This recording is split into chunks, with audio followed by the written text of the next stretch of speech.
Max with the CDS. This gentleman, officer and general, does not cease to amaze me, because he did not only accept to come here, but he did so in writing. He acknowledged, and he did so in writing. He's a great team player. In all my years in service, I've never seen a team player like General Musa. Thank you very much. Thank you for all you do. And I'll tell you a story about the former US President, George Bush. He had gone to campaign in Florida for a second term, and a 10-year-old girl walked up to him and said, "When I grow up, I want to be a president just like you." But she said, "At this moment, tell me what a 10-year-old can do to help your administration." And President Bush said, "Anytime you see an American in uniform, say thank you to him. Because every day they lay down their lives for us. General Musa, please say thank you to our troops for laying down their lives for us." But as much as I like General Musa, he underrated me. You know, I have spent 35 years in this job. But for political appointment, I should be on my way out by April. And all I've learned is covertness, how to do things covertly. So, General Musa, you made a mistake with me. When we invited you for this program to be the chairman, you now decided to go and apply for Canadian visa. So we covertly made sure we denied you.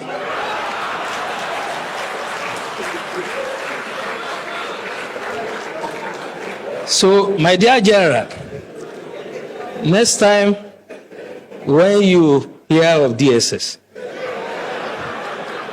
and under a leadership like mine, who has swag in doing the job, don't underrate us. So when you live here, you can see me, you get your Canadians.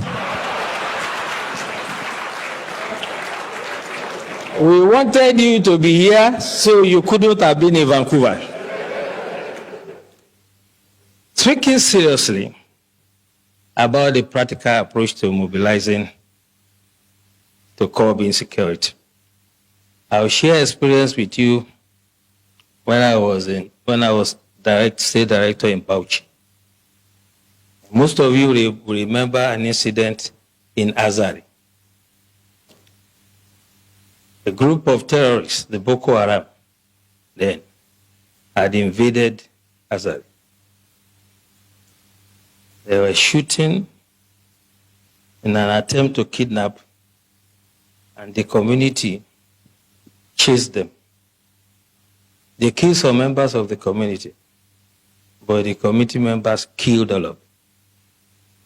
The last guy, Khalid, climbed onto a tree and was firing.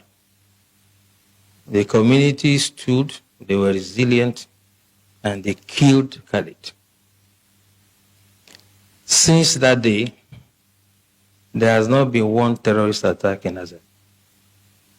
As a matter of fact, the former head of state, General Ibrahim Badamasi Babangida, said, and I quote, "If we want to stop or curb this terrorism, we shall emulate the Azari example." Tafawa Balewa also happened to be a local government in Bauchi that was always in flames. And the people of Bogoro and some part of Tafawa Balewa, where the Sayawas are, rose up on one occasion. They knew their terrain better climb onto trees and mountains. When the invaders came, they did not only repel them, they seized their weapons. And since then, you can attest to it that you hardly hear about Tafawa Balewa again. What I'm trying to say, the practical approach to mobilizing people, is that you have to get everyone involved. You do not expect the Nigerian Army, police, DSS, to protect every Nigerian or every community. It is not going to work. In the US, if you visit someone in the house, you will be shocked that when the guy hears a police siren, he will just pull his drawer, bring out his gun and keep it. So one of my hosts did that, and I asked him, why are you putting gun here? He said, well, if they are chasing someone and he enters my house, I'll shoot him first.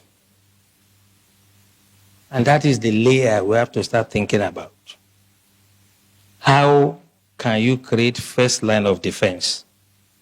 The military, police, and other security agencies are to deal with the bigger ones, the organized ones. But it is impossible for us to deploy it to every community in the country. It is unimaginable that any security agencies that has the resources to do it. So as we live here, we all belong to one community or the other.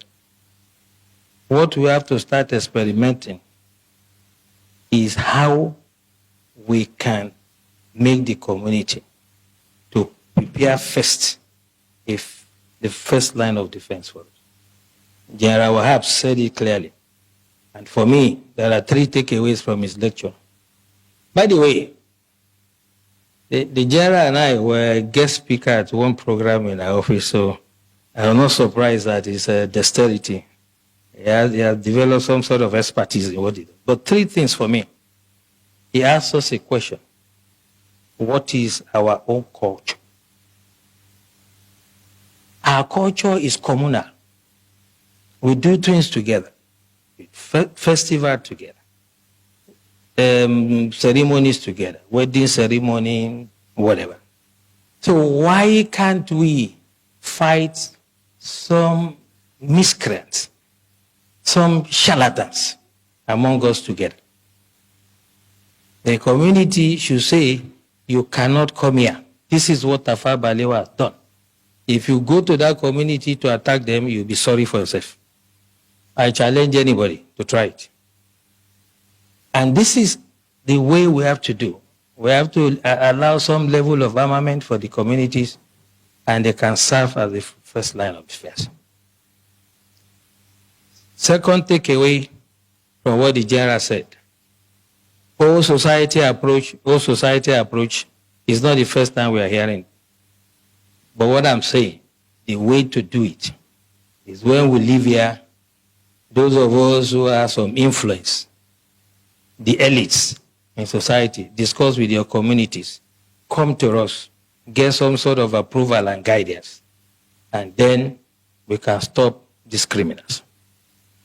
You can imagine you call sector, let's say sector 4 or whatever, sector of the army, to come to this community if there's an attack.